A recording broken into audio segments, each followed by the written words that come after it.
Well, welcome back to Money Made Simple. This is our fourth and final presentation in the Money Made Simple webinar series. And if you have been with us from the beginning, you'll remember that the first session was all about budgeting and becoming mindful of your money, how to manage it, and how to save in particular. Second session, we talked about the importance of credit, managing your credit report, and therefore your credit score, as well as how to get out of debt. Last session, our third session, was all about investing, the keys to successful investing. Today, we pull it all together and talk about how to put together a retirement income plan, which is a big challenge as we come up to retirement, preparing for it, whether you're a year away, 5 years away, or already in it. It's always good to understand the various components. Before we begin, quick reminder of our sponsor, PSS Circle of Care. It's a multi-service agency. Its mission is to strengthen the capacity. Sorry about that. I'm not sure why I had this sudden shutdown, but we're back in business here. So today, in putting together a retirement income plan, we'll talk about the accumulation phase, which is when we all build our retirement assets. Then we'll pivot and talk about retirement income planning models for the distribution phase when we begin to live on our accumulated assets.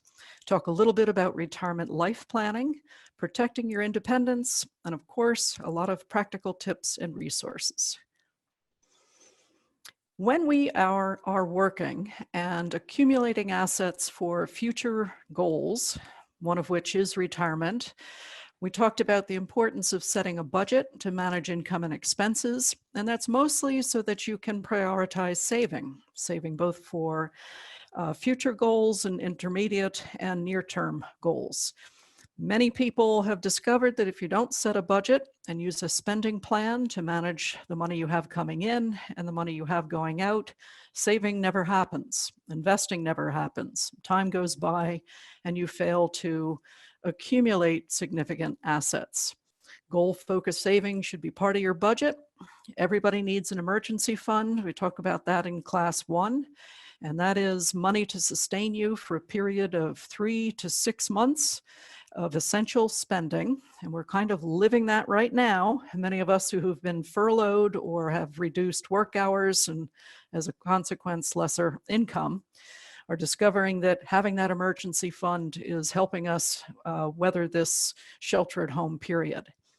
Short and medium term savings goals, those are obviously part of your budget.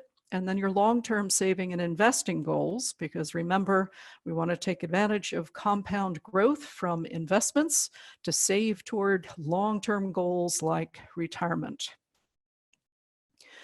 Building our sources of future retirement income. If we are lucky and have a job that offers a traditional pension, that is a huge benefit. Pensions are referred to as defined benefit plans because what you will get as a retiree is defined by the plan. Normally, it's based on the number of years that you have worked, your final ending salary, and it is guaranteed. And so you don't have to worry about what it will be, and it is going to last for the rest of your days. Social Security is similarly guaranteed. Our retirement income benefits are based on our employment. And that is a great thing to have when you elect to stop working and begin to enjoy your retirement. Other opportunities to save toward retirement, 401k plans and their corresponding nonprofit and governmental programs called 403b accounts or 403b plans. These are what are referred to as defined contribution plans, which means what we take out of them is effectively defined by what we put into them. We elect to defer and contribute part of our income, part of our regular payroll, into these plans, invest that money, and hopefully it does well, and we can have that when we retire. Outside of formal retirement savings plans, we have our personal savings, whether these are in the bank or in brokerage accounts. We have our investment accounts, whether they're held directly at mutual fund companies or, as I mentioned, in brokerage accounts. Lastly, we have home equity, Yes, this can be a source of future retirement income. It's not something we can necessarily count on to be our retirement plan, but it can be a source of money once we stop working. Other would include part-time work into retirement, which many people elect to do, whether because they feel they should, they have to, or they simply want to because they enjoy the work. Building retirement savings. First things you want to think about are, where are the tax incentives, whether through tax deductions and tax deferral, for example, offered by retirement savings plans at work and IRAs. These are important to take into consideration. Employers offer incentives as well. Many 401k plans offer a company match. Often this is in the form of company stock if you happen to work for a publicly traded company. You may also have, through your employer, an opportunity to participate in qualified stock purchase plans. If you work for Coca-Cola, for example, you can have part of your paycheck earmarked and deducted to purchase shares in Coca-Cola. What is important about building retirement savings is to remember the power of compounding over time. We talked about this in our last class. And down at the bottom is a very simple line graph illustration of the difference between simple interest and compound interest, which is that in compound interest, the money that your money makes also makes money, and it grows closer to exponentially into the future. It's an important concept for retirement investing. There is a priority for where to save for retirement. When you are offered a 401k plan or 403b plan at work, you really need to focus on participating to the fullest extent possible. And the reason that this is number one on the list is where to save for retirement is that not only is this tax advantaged, but there are also employer incentives, including the corporate or the company match to the money that you put into it. So until you max your contributions into your 401k plan or 403b plan, it's often not in your best interest to worry about funding the next opportunity, which would be an IRA or Roth IRA account.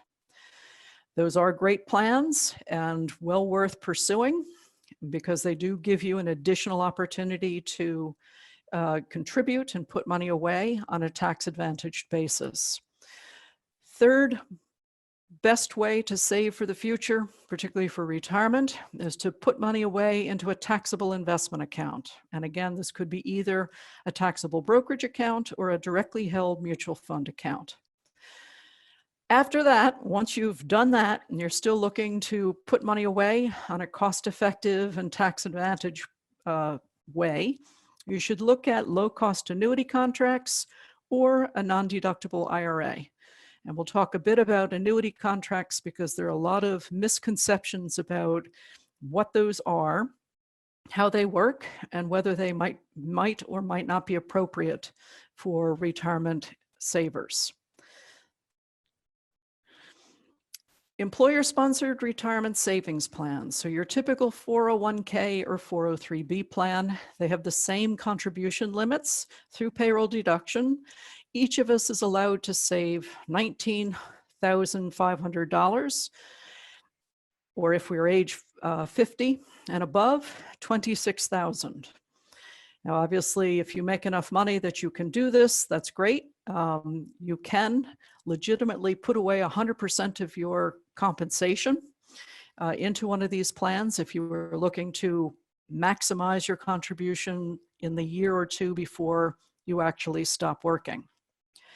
Traditional 401k and 403b plans, you can only contribute through payroll deduction. If you're fortunate, you'll get a company match to give you an incentive to contribute into these plans. Some of these are a dollar-for-dollar match. Generally, the formula is match up to 3%, 100%. Sometimes there's a match of 50% of the next 2%. And again, it's to get you to contribute. Sometimes, and this happened with a lot of companies right after the great financial crisis in 2008, 2009, Companies did not necessarily have the money to contribute a consistent match to their employees. So what they did instead was pivoted to give a profit sharing contribution, which was made the year after, based on how well the company did. This was pretty popular, although a lot of people rather get the regular contributions of a consistent match quarter by quarter. All 401k and 403b plans have what's called a vesting schedule, which applies only to the match or profit sharing contribution. Has nothing to do with your contributions. You own 100% of your contributions from day one. But if you get a match on your contributions, you own that money over time. The typical schedule is a cliff schedule, meaning that maybe after 3 years you own all of it, or after 4 years you own all of it. So you would, if it's a 4-year vesting schedule, after your first year contributing and getting a match, you own 25% of that match. Next year you would own 50, then 75, then 100%, and every dollar of match thereafter, 100% belongs to you. This is to keep you in place. These are attractive or can be attractive employee benefits, and the vesting schedule is to prevent you from taking another job. They want you to want to earn all that money and hold on to it and stay in your job and not join a competitor. Another option for 401k and 403b plans is to essentially borrow your own money. You can take out a loan from most of these plans. Under the new stimulus plan, under the CARE Act, you can take out as much as $100,000 and pay it back in 3 years. Under typical circumstances, the former rules, you could borrow up to $50,000 from your 401k or 403b plan, or half of the existing balance. This can and can't be a great idea. Obviously, the good news about borrowing from yourself is you pay yourself back with a little bit of interest. So, and you don't have to qualify by virtue of your credit score, so that if you're in a tough spot, this money is there and you can get it fairly quickly. You do pay an administration fee to get the loan. And the challenge is if you borrow the money out of the account and end up losing your job because you're laid off or you leave to take another job, you have to pay it back, or it's treated as a full withdrawal, taxable to you 100%. And if you're under age 59 and a half, there's a 10% excise penalty tax. So one reason to think carefully about whether you want to take a loan. A hardship withdrawal, there are certain circumstances where you can simply take a withdrawal and not be charged the 10% penalty. You are charged the income tax on it, but there's a specific list issued by the IRS. They include if you're facing foreclosure, if you're facing large medical bills for yourself or a family member, and sometimes, well, those are the primary reasons that you could take a hardship withdrawal and not pay that penalty. The warning here in both of these, whether you take a loan or a hardship withdrawal, not only do you have this potential tax hit for taking the money out if you don't pay the loan back, for example, you undo years of compounding. You set yourself back. Think about how long it took you to accumulate the balance in your 401k plan or your 403b plan. If you were to take that money out, how long will it take you to replace it? And obviously you lose the compounding and additional growth. It's simply foregone. Let's turn now to traditional IRA accounts. We can open up an IRA account for $6,000 if we're under age 50, or $7,000 if we are over, for 2020. We have until July 15th to get that done for 2019, so if you haven't thought about this might be another opportunity. If you are not covered by an employer-sponsored plan at work, your IRA contribution is fully deductible. You take this tax deduction on page 1 of your IRS 1040. If you are covered by a 401k plan, you or your spouse at work, then there are income limits for tax-deductible contributions. Now, bear in mind that this is true whether you elect to participate in that 401k or 403b plan or not. It's simply that you're eligible to participate, and therefore, if you don't, you have to be mindful of these income limits for deductible contributions, which are listed here. Roth IRA accounts. So what is beneficial about a Roth IRA account is you don't take a tax deduction right now for making a contribution into a Roth IRA account. You can put in the same amount of money, either $6,000 or $7,000. You take money out of savings, you put it into the Roth account, you take no tax deduction. But when you take this money out in retirement after age 59 and a half, it is completely tax-free. Not just the principal you put in, but all of the growth in this account. So if you invested this now and say you did $6,000 and it grew to $40,000, that additional gain is going to be tax-free to you, which is a great benefit, particularly when in retirement, so much of your money will be fully taxable. Like a traditional IRA, there are income caps on who can make a full contribution.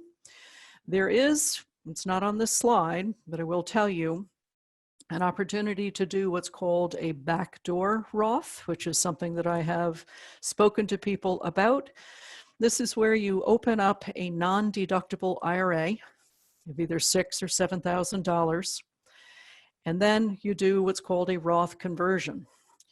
So if you open it with cash and then you convert it into a Roth, you effectively have no taxable gain. So you don't owe money on that Roth conversion.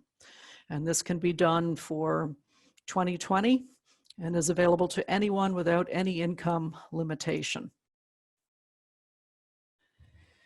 Turning now to low-cost annuities, just want to explain what they are and dispel a few myths about them. Annuities, if you're looking at fixed annuities, meaning they have a fixed crediting rate, they are very similar to bank CDs in that when you buy them, you purchase a contract from a strong insurance company, and they promise to pay you a certain rate of interest. Sometimes that interest is guaranteed for 1 year. Sometimes it's guaranteed that same rate for 3 years. Sometimes they have bonus interest in year 1, so you'll get a little bit more. And then when it renews the following year, the interest rate goes down. The floor interest rate is regulated at the state level. Insurance products, including annuities, are governed by state laws, state insurance departments. So state insurance departments have created minimum crediting rates. That's the floor amount that a fixed annuity contract can pay right now. They can always raise them, and as interest rates go up, as people expect will happen, we may see more attractive fixed annuity interest rates. So you have a crediting rate for a fixed annuity and also what's called a free corridor. And what that is, since you are signing a contract with the insurance company, they have similar to a CD, you have to hold it for a certain period of time. Generally, when you look at a fixed annuity contract, they will have a surrender charge period of 3 to 7 years, is very typical on a fixed annuity. So what they are doing is trying to keep you in place. And if you are to take money out of your contract within that 3 or 7 year period, depending on, your contract, they could penalize you and charge you back a percentage of the interest on your contract. Very similar to a bank CD. What's different between a bank CD and a fixed annuity is that a fixed annuity is tax deferred. So the free corridor is typically 10%. Most of them have settled on that amount. That's how much you can take out of your contract without incurring a surrender charge. With fixed annuities, you have an accumulation period, which is when you are simply keeping your money in the contract, it's earning interest, and it's compounding and growing slowly over time. You have an opportunity down the road to annuitize the contract, which means to transition to the income phase. So if you bought, for example, a fixed annuity from John Hancock and you opened it with $50,000, it was paying you 2%. 15 years down the road, you're looking at retirement, you'd like to take income from this, you would have the option, but not the obligation, to annuitize the contract and turn that $60,000 into a stream of regular payments. You can be paid out annually, quarterly, monthly, however you would like to set that up. When you annuitize, a portion of the income you get is the return of your original money, your basis, plus your earnings. So it is partially taxable as it comes back to you. With variable annuities, it's a slightly different type of product. It is a tax-deferred contract from an insurance company. However, with a variable annuity, you have the option inside the contract to invest your money in different types of investment options. Many of the investment options look like mutual funds. They are similar to mutual funds. They're not exactly the same, but they operate with unit values that go up and down every day. And many, many very popular mutual funds in the regular investing world have been replicated inside the most popular variable annuity contracts. With a variable annuity, you also have an accumulation phase where you can add money to the contract, you can invest it for growth. It grows and compounds inside and stays tax deferred inside the contract. And then one day, if you like, this too can be annuitized and turned into a stream of income. With both types of contracts, you don't have to annuitize. In fact, most people don't. Most people elect to simply make withdrawals out of the contracts, which gives you the flexibility to turn that money, your income, on or off. Once you annuitize, that's a non-revocable decision. You have literally turned that contract into a stream of payments. You can't reverse that. A little bit more important detail about variable annuities, which are greatly misunderstood. They have in the past been very expensive and overly complicated. So you'll see the reference on the slide here to M, E, and A. These are the types of charges, the important types of charges inside a variable annuity contract. M, E, and A stands for mortality, expense, and administration. And it is expressed as a percentage of the contract value that is charged to you on an annual basis, but really deducted from your account, usually on a quarterly basis. These used to be as high as 2.75%. Then they came down quite a bit, and they typically were 1.5% on top of your M, E, and A. And now, actually, I'll point out there's some very good variable annuities with very low expense ratios, low M, E, and A.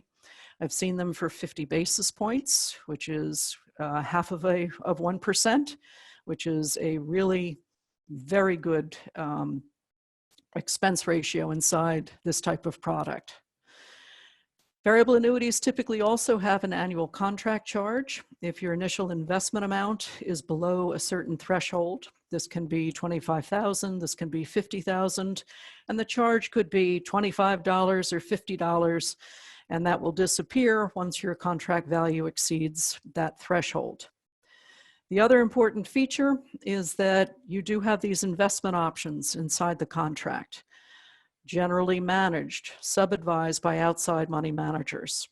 They have expense ratios for each of these investments, and those can range, now that there are ETF clones inside variable annuities. These can be very inexpensive, 15 basis points, 80 basis points, or they can be more pricier than that. I've seen 1.25%.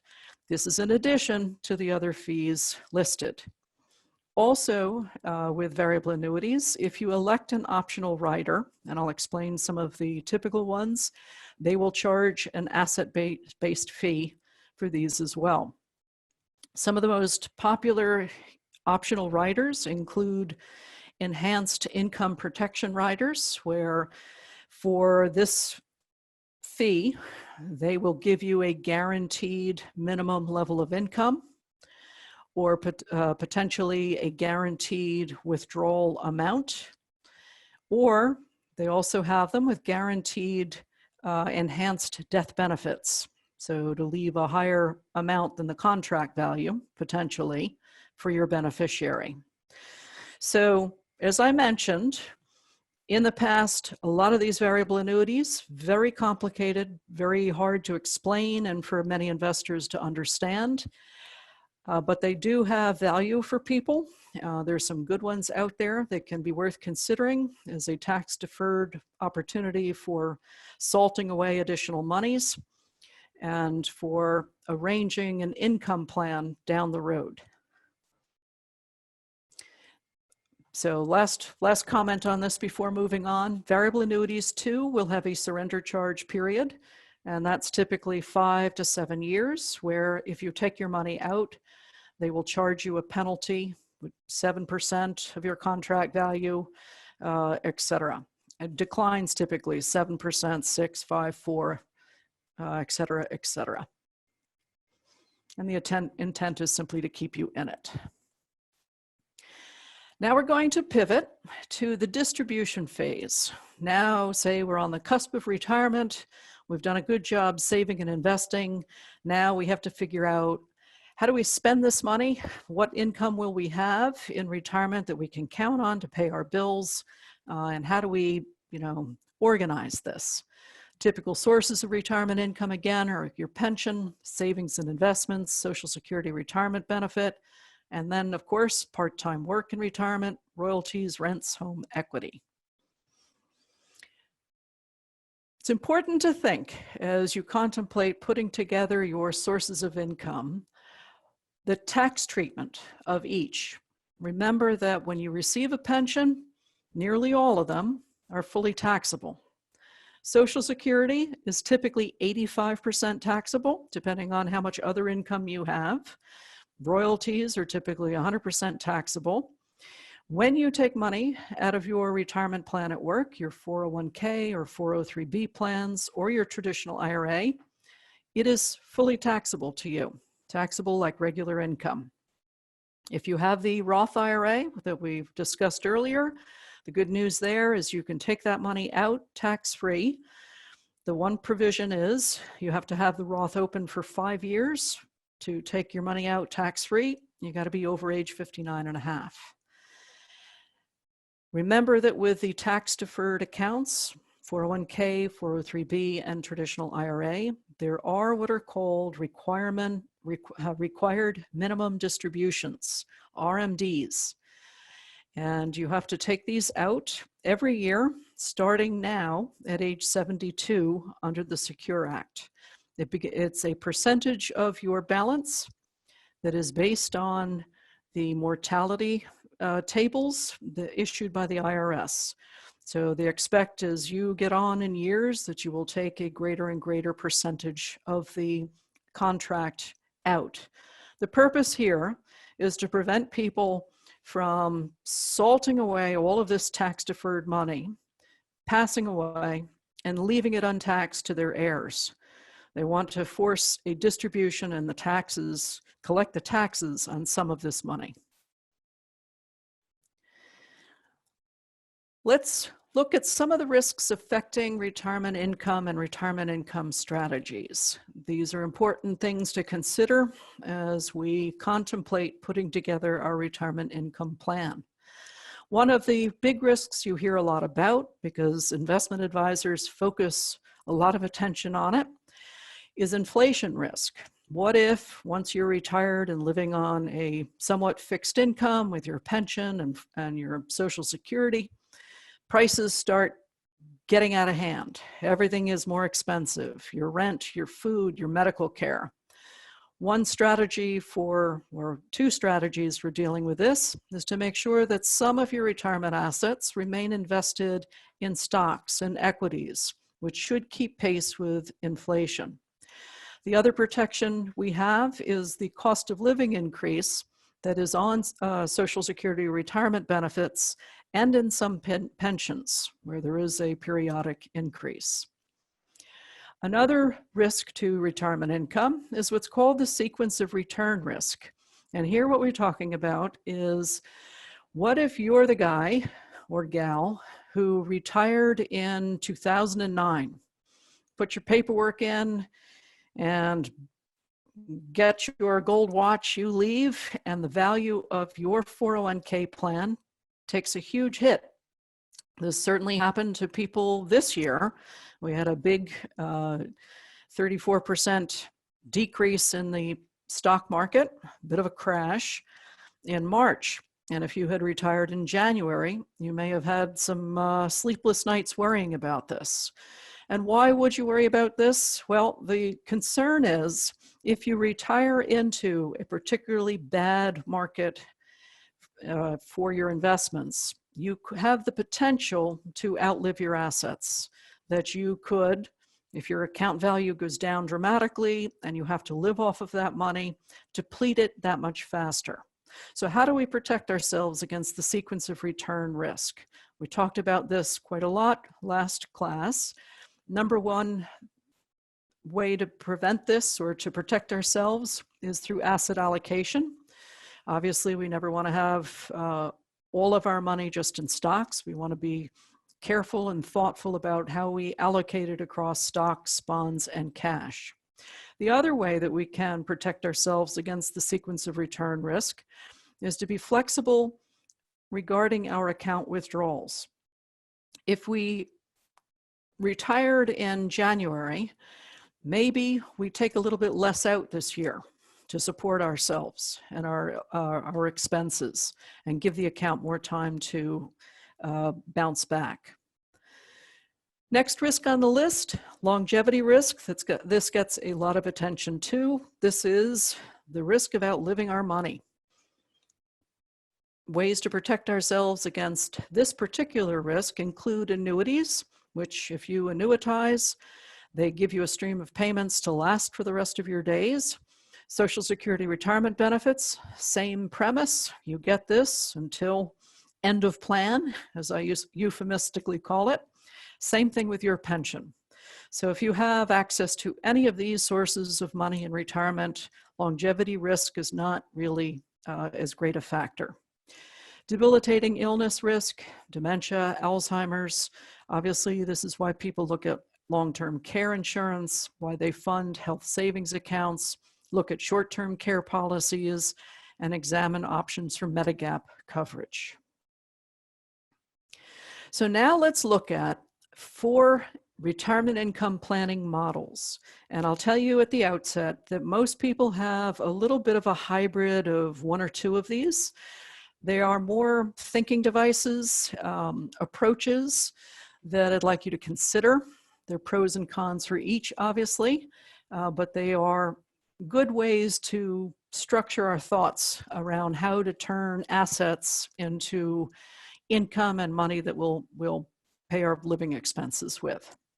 So this approach, the liability matching approach, was first introduced in the early 2000s by Fidelity.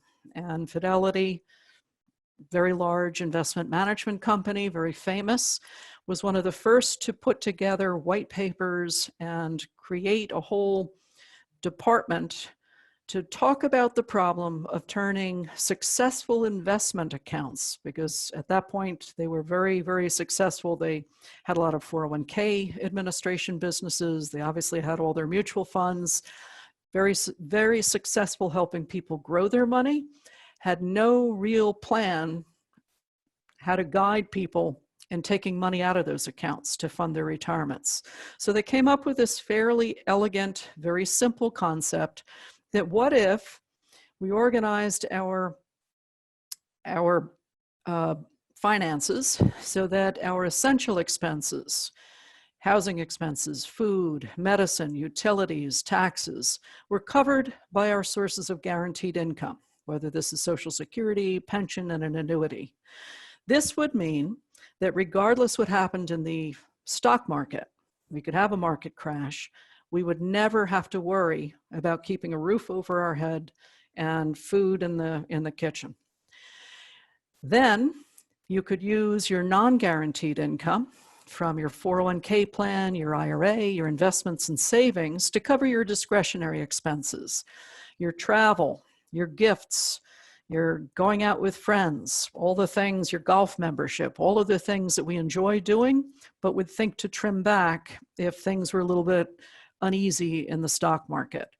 So elegant idea, good way to sort of frame this problem and to recognize that relying too much on income or accounts that are not guaranteed can be unsettling during market volatility. The next approach is often called the three-bucket approach. Very, very famous. You may have heard the name Christine Benz of Morningstar. May have mentioned her last class. She is an editor and writer for Morningstar and actually has a model, and she has different investment funds and ETFs that she includes for each of the three buckets. And she sees and reports on how the three-bucket approach is doing quarter by quarter. And the premise here is that you don't have just one big lump of money or savings, but you organize it so that you have money that is invested very long term. This you would put, this part of your portfolio, in diversified equity investments, whether these are S&P 500 or total market ETFs or growth stock mutual funds. This is money that you are not looking to touch. So again, long time horizon, 10 plus years. As this account does well, good years like last year, great year last year for the markets. Market goes up about 30%. You could harvest some of these gains. You transfer those gains, and this is rebalancing. You put this money into your middle bucket. And your middle bucket consists of bonds, real estate investment trusts, deferred annuities, things that generate dividends and interest, mostly interest, that can stay in this part of your account. They overall reduce the volatility of your portfolio by having these. And the interest can be journaled over into your cash account where you pay your bills. And your cash, if you can keep 1 to 2 years of cash savings in the bank, your checking savings accounts, bank CDs, treasury bills, this gives you a wonderful cushion. It almost doesn't matter what's happening over in your diversified equity investments. So having had this type of a strategy back in March of this year, you wouldn't worry about the market decline because you've got 1 to 2 years of readily available money to pay your bills. You know too that even with interest rates low, you've got sufficient exposure to bonds and REITs and deferred annuities that it will generate interest that will help you refill your cash bucket. So again, a very elegant, somewhat simple approach, simple looking approach to help think through how we plan for retirement income. The next approach does not have a pretty visual, but this was the big, most popular way that investment advisors talked about creating retirement income before 2008. They had academic studies. They had all kinds of back testing and analysis to show that if you had a large diversified portfolio, if you plan to simply take 4% a year of your total invested assets, you could have a great income for the rest of your years. This was, again, looking based on long-term market return and volatility statistics, and long-term average inflation rates, typically used 3%, and average assumed longevity. And what was interesting about this is they tested it in all market conditions going back to the 70s. It looked foolproof, and every big investment company seemed to have marketing brochures that touted this as the way to think about retirement income planning. And then whammo, 2008, 2009 happened. And remember, well, we had a big market decline in 2008. 2009, it continued to go down. And that was pretty scary if you were somebody who was looking to take two successive years of 4% withdrawals, and your base kept shrinking. And they realized that this is a flawed approach, that it wouldn't work in every situation, that some people would have to be very careful, whether they maybe didn't have enough assets to begin with, or based on the timing of when they took the 4%, this was simply not foolproof. So they did some revisions. And what they came up with was what they now call the flexible withdrawal approach. And what you do here is you base your withdrawal percentage on the prior year ending account balance. You look at what was it worth on 12/31/2019. Well, our account balances were pretty robust back on that date. We could take 4%. We'd be fine. January, that would still look like a good idea. February, same thing. By March, you were happy you took that larger amount out then, because now you would have seen your account go down. And it's coming back, but it's coming back for much slower than it went down. Being flexible means that you would be willing and ready to take a lower withdrawal percentage rate in a year where the market's declined. So if the market ends up in 2020 down, say, 5%, maybe you don't take out 4%, maybe you take out 2 or 3. What's interesting about this approach is that you can raise the withdrawal rate over time to match inflation. That's the benefit of being somewhat flexible. It does require that we keep a larger cash allocation, because if you need additional money, you're going to want to have money in savings to kind of bridge the gap in a year that you're forced to take a lower percentage out. But what's super interesting, and what a lot of academics are now spending time analyzing, is that this approach also addresses the risks of overspending, meaning withdrawing the money too fast, and underspending, which is, what if you've been a very successful saver and investor for your working life? You've accumulated a couple $1 million, just to use an example, and you're committed to withdrawing a small amount to pay your bills. We know the power of compounding. You could be 10, 15 years into retirement, your account is getting bigger. And what you're watching is the potential that you will underspend your money, scrimp and not save and enjoy it, and reach end of plan, leaving a large bequest where you could have taken that additional cruise, done more travel, done other things that you might have enjoyed when you were able to. So this type of approach gives a better opportunity to avoid underspending and overspending.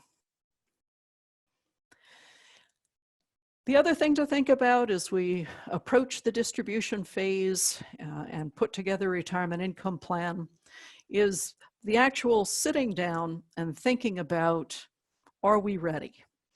What's it going to look like? How am I going to put this together for myself? And again, back to something of a budget. You're going to want to estimate your future living expenses. How will you live in retirement? What activities will you have? Where will you live, etc.? You're going to want to look at, what will my pension be? It's generally a little different from what most people expect. So you have to go to your benefits office and get an illustration. Consider what it is if you take it based on your own life, or your own life plus a and inclusion for your spouse. The numbers will be different. Same thing with Social Security income. I have a slide we're going to get a little bit deeper into how to think about when to turn on Social Security income. Estimating the future value of your current savings and investments. What inflation expectations do you have? Should we assume that it will stay 3% forever? Should we assume that it's higher than 3%, which could be a little bit scary if you are not properly protected? What investment return assumptions should we use? There's a lot of debate right now that investment returns for the next couple of years could be somewhat low as a result of all of the economic disruption from the pandemic. A lot of companies, in addition to furloughing or laying people off, are struggling to keep business running, keep sales going. If you look at the consumption statistics that keep coming out, people are simply spending less. They are because they're home, but it's not so certain that once we're able to be out and about, that spending will return as to the robust amount that it was before. It might take some time. As a consequence, will our investments return as much as they have in the past? There are some wonderful retirement calculators out there. I have some in the back for you to look at, the websites where you can play with these. What is key, in addition to entering what you have in savings and total investments, is what you decide these inflation expectations should be, and whether you assume a high rate of return on your investments or a more modest return on your investments. Some of the retirement calculators you can play with offer what's called a Monte Carlo analysis. And what that is 1,000 iterations of all of your details. So it takes your rate of savings, your existing portfolio size, how it's invested, your inflation rate, your return assumptions, tax rate, cost of healthcare, all of this. It runs 1,000 iterations and kind of gives you a statistical chance of success. When you do this, depending on how far ahead of retirement you are, you want to see a 70% chance of success or better. If you're at the point of retirement, you want to see 80%. You can improve your percentage chance of success, and success is not running out of money before you die, by making certain changes. Usually the most impactful are spending less, saving more, and not living as long, because obviously your longevity has an impact on how long your money will last. These are kind of interesting and thought-provoking to play with, and I would suggest that you do this just to test your readiness. Estimating retirement living expenses. The old rule of thumb is that retirees need 75 to 85% of their pre-retirement income for successful retirement. And as with most rules of thumb, is this accurate? Well, depends what you expect retirement to be.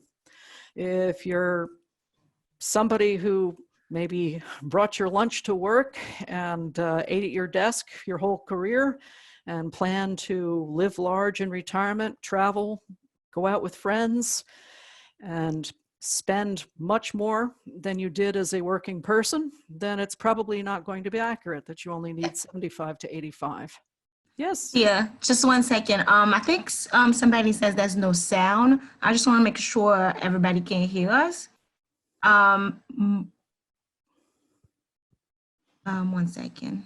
Mm-hmm. Lily, can you still hear me? Somebody, let me just, 1 second. Sorry. Sure. Mm-hmm. Sure, everybody. Okay, so they can't hear. It works now. Perfect. Okay, great. Thank you. Sure, thank you. Other things that will have an impact on your cost of living in retirement: where you plan to live. There are expensive places and less expensive places. Whether you want to live in a house and maintain it or live in a much less expensive apartment. Your health status. If you're not healthy, that could cost more in the near time and long term. And whether you have dependents who are still relying on you for financial support. So all of these are factors that will tell you whether or not you can afford to retire on 75 to 85% of your current income. How do we address shortfalls? Obviously, we can work longer. We thereby have a shorter retirement. You can put away more into Social Security, so that check will eventually be bigger and hopefully save more and have a bigger cushion. You could, while working, commit to saving more and investing more. Take advantage of that compounding over time. Another thing you can do, and I say this as a financial planner who works with a lot of people, and I have met many people who have been overly conservative in how they've invested their retirement money. If you're putting it all into bonds because you're afraid of the market volatility, maybe you tilt and put a bit more into well-diversified equity funds to kind of grow that asset for your retirement. And lastly, and hopefully this doesn't have to happen, but you can reduce your expected retirement lifestyle. Won't be the retirement of the rich and famous, but I'm sure it can be adequately fun. Quick notes on retirement benefits. You probably all know you need the 40 qualifying work credits and that the highest 35 years of earnings are used to calculate your retirement benefit. What I want to point out is the very last line on the slide. For those who are contemplating when to turn on Social Security, whether your traditional retirement age is 65, 66, 67, every year that you delay, in fact, every month that you delay from your full retirement age, according to Social Security, you get an additional benefit. So, for example, if your full retirement age is 66 3/4, and you decide to wait it out to age 70 before you turn on your benefit, you will earn 8% more between that full retirement age and age 70. There's no benefit to waiting beyond 70. The increase stops. But think of this another way. If you have the opportunity to stop working at your full retirement age, live on savings, this is like earning 8% more on your money to wait to turn on this much, much higher benefit at age 70. The other benefit of doing this is that when you wait to an older age to collect, your cost of living adjustment will be a percentage increase on that larger number. So I try to encourage people, if they are in good health, if they have other ways to support themselves between the ages of 62, and a lot of people want to leave the workforce, at least get to full retirement age. If you can, go for longer, okay, to try to optimize this guaranteed source of income. Retirement income backup plans. Can sell our house or apartment. Downsizing will reduce our housing costs and free up cash. If you own your house or apartment, you can tap the equity for emergency spending. And I recommend this to a lot of people who are looking at retirement. Apply while working. Banks generally don't want to issue this once you don't have a paycheck, even though you are effectively tapping the equity in your apartment. This is like an airbag. You may not use this, you may not need it, but it's helpful to have access to it. You don't really pay for it other than the initial contract application fee. You don't pay for it unless you use it. It could be good to have in an emergency. There are new reverse mortgages that work as a line of credit. The longer you don't use it, the higher that line of credit becomes. And then, of course, a reverse mortgage. There are new and improved products that are available. They're not quite as scary as the ones that used to exist that got the bad reputation of putting people out of their homes. Just a couple of words on long-term care insurance. This can be an important safety net for people, giving you access to assisted living, graduated care facilities, nursing home care. They are traditionally purchased between the ages of 52 and 64. Premiums over time, if you've ever looked at these, if you didn't buy this a while ago, your policy has probably gone up in cost dramatically over the years. And we've all read or heard stories about policy owners who are forced to either reduce their benefits so that it stayed affordable or canceling the contracts altogether, which is a shame after all the years of paying into it. To address this, and to address the fact that some of the original policies weren't properly underwritten, meaning that the insurance companies did not understand the longevity risk and the inflation in healthcare costs, they have developed some hybrid policies. One that's very popular is a life insurance contract that has a rider that gives long-term care coverage. Is it as generous as the traditional long-term care coverage? No, but it does answer that objection, which is, what if I never use this policy and I'll have spent all this money on premiums forever and ever, and I could have left that money to my heirs? If you purchase one of these hybrid life insurance policies, if you end up not needing long-term care and using the money that way, when you pass away, the proceeds go to your beneficiary. Similarly, there are annuity products that offer a similar long-term care policy rider, and that too can be another way to protect yourself against this particular risk. Retirement life planning, very important to know. How are we going to stay busy and be fulfilled once we stop working for a paycheck? The new retirement mentality talks about how many people no longer want to actually retire, sit on a beach or spend their lives on the golf course. And so how do you remain active? How do you plan for a retirement that may come in phases, may have you working in different careers, etc.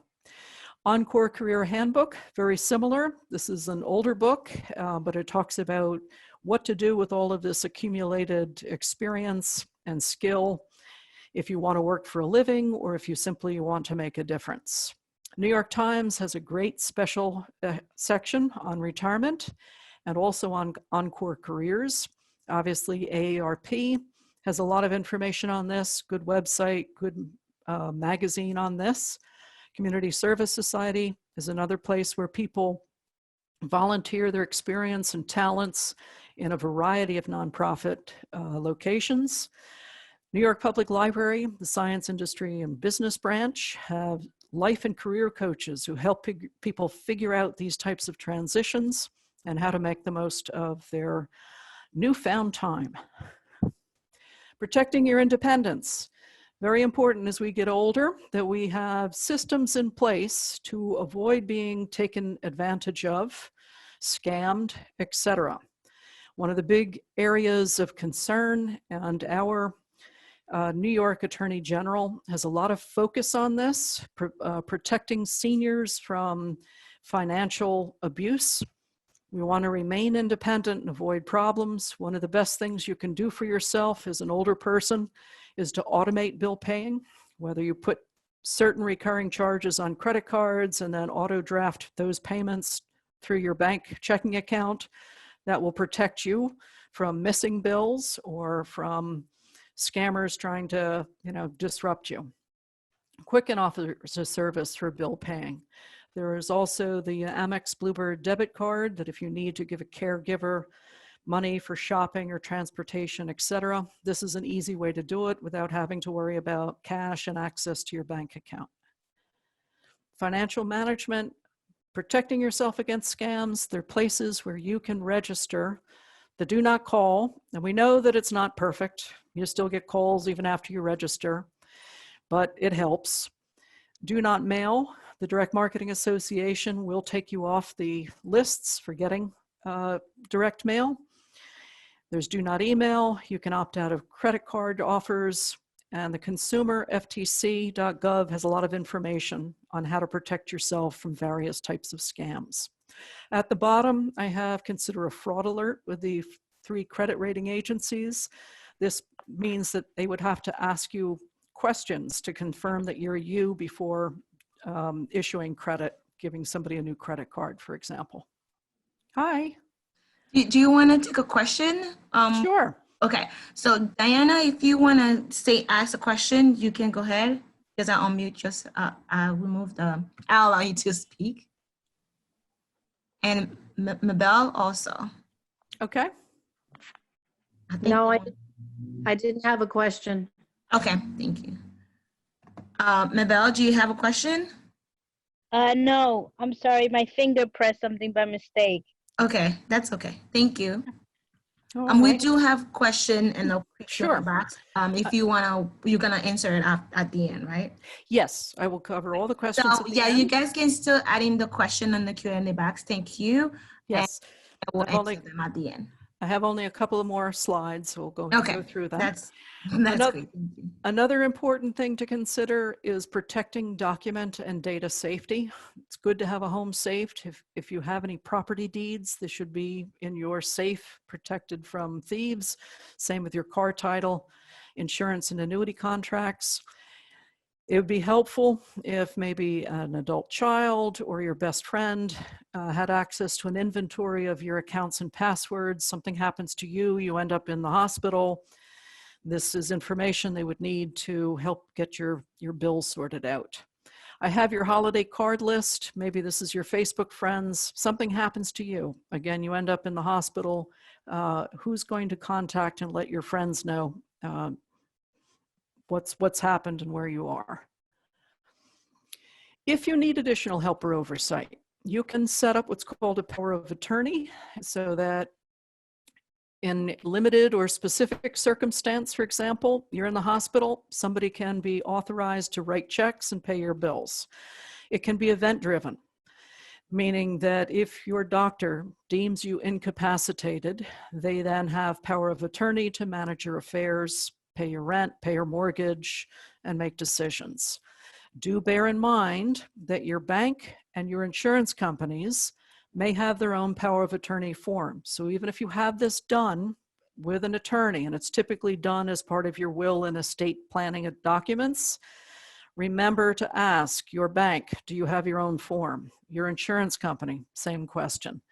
Most of the insurance and bank forms require notarized signatures. If you're in the hospital and somebody's trying to pull this together, this is a real headache to have to get signatures notarized and could hold up some important transactions. So best to plan ahead. Physical and emotional support. Geriatric care consultants, they help people figure out what type of situation an elderly person needs. Very often they are engaged by adult children, often who are out of state, to try to figure out, do we need to put mom in an assisted living facility? What kind of daytime services, nighttime services does she need? This works where you are in reasonably good shape. You're rational and cooperative. People often wait too long and the situation is more dire, and it's harder for the geriatric care consultant to be effective. They also charge by the hour typically, and they're not necessarily inexpensive, but good to know about and to research before it's necessary. Estate planning, remember that we all should have a last will and testament so that we determine who inherits our assets. Gives you an opportunity too for planned giving to charities and other causes that align with your values. Advanced directives, we've heard of living wills, states what medical care you want and what you don't want in the event that you can't make that decision yourself, and your healthcare proxy. And right now, all of us should have a healthcare proxy, given the pandemic. You don't have to get this done by an attorney. If you go to New York State of Health, which is the New York State Health Insurance Exchange, you can print this off and fill it out yourself. If you go to the New York Attorney General's website, you can print this all out and fill it out. You should have it. The person you deem your proxy should have it or should know where to find it in the event that you get hit by a bus or whatever, and decisions have to be made on your behalf. All right, here we are at the end.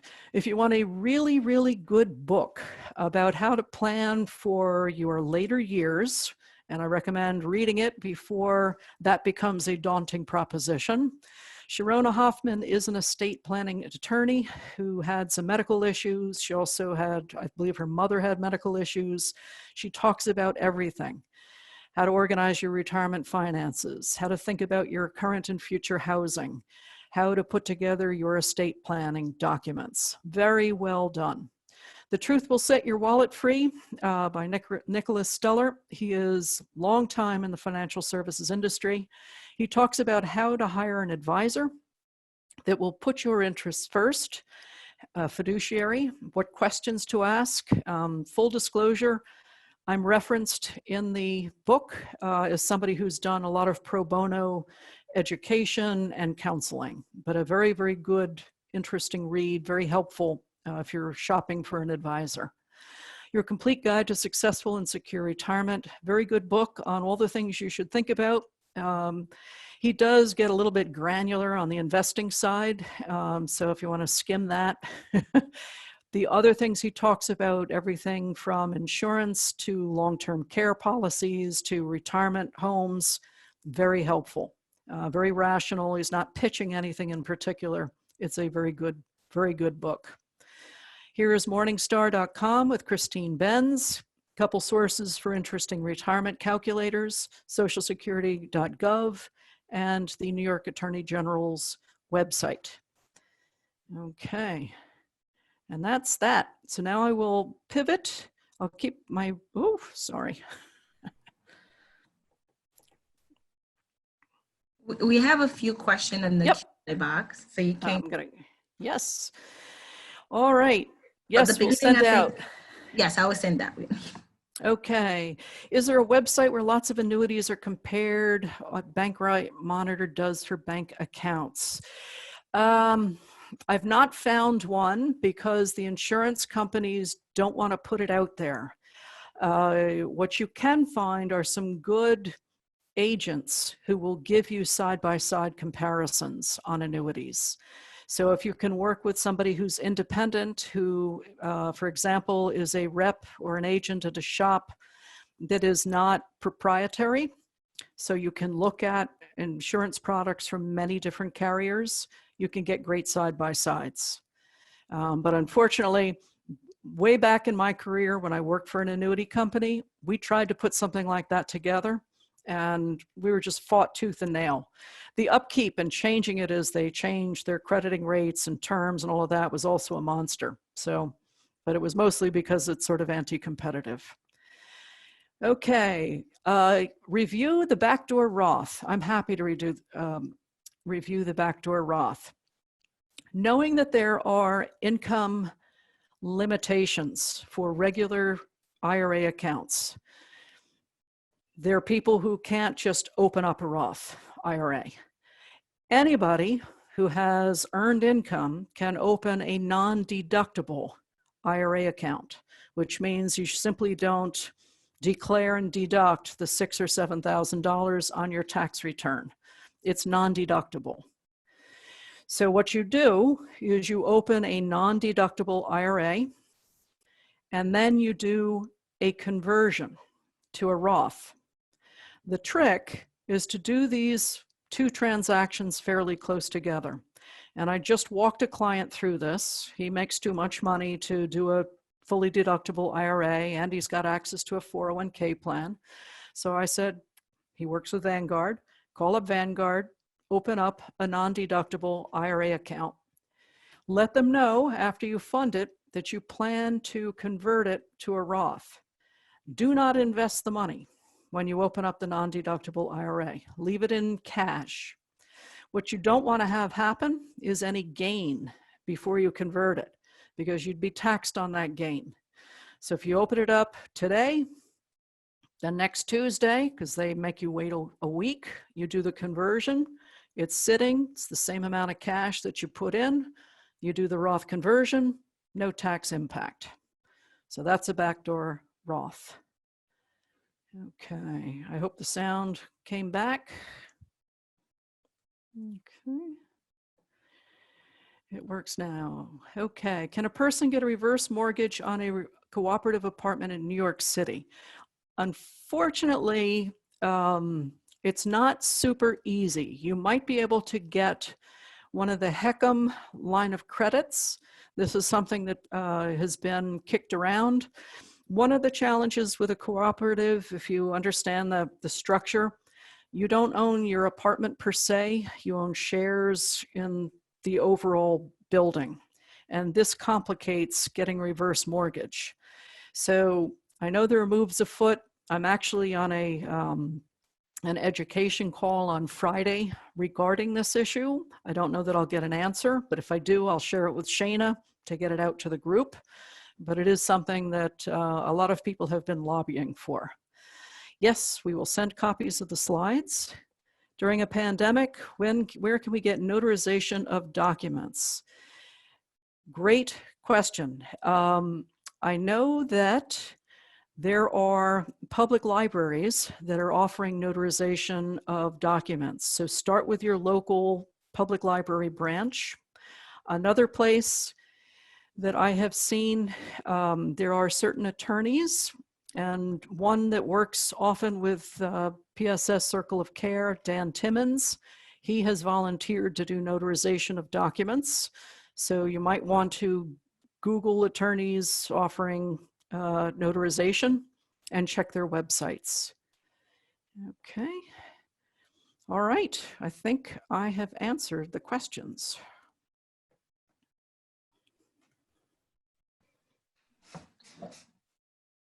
Yes, I think that's the last that was the last question. Again, I'm going to send all the slide to you guys and make sure they don't stay in my outbox. Make sure it gets to you. Thank you again, Anthea. That was very informative and very great full session for us. I believe we're going to have another session with Jim about next month or next week or something like that. So if any of you know someone that needs to participate in these sessions, yes, we're going to have them again. I'm not sure with the date, but they will be, the date will be announced on our website and the e-newsletter if you all register for it.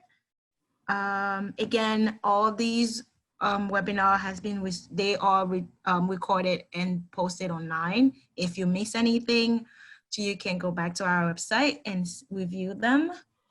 Thank you also, Sarah, and it's my pleasure to be here with all of you and to do all this workshop for you. Thank you. Thank you, all of you, and please stay safe. Hopefully these things end soon. Yes. Have a good day, everyone.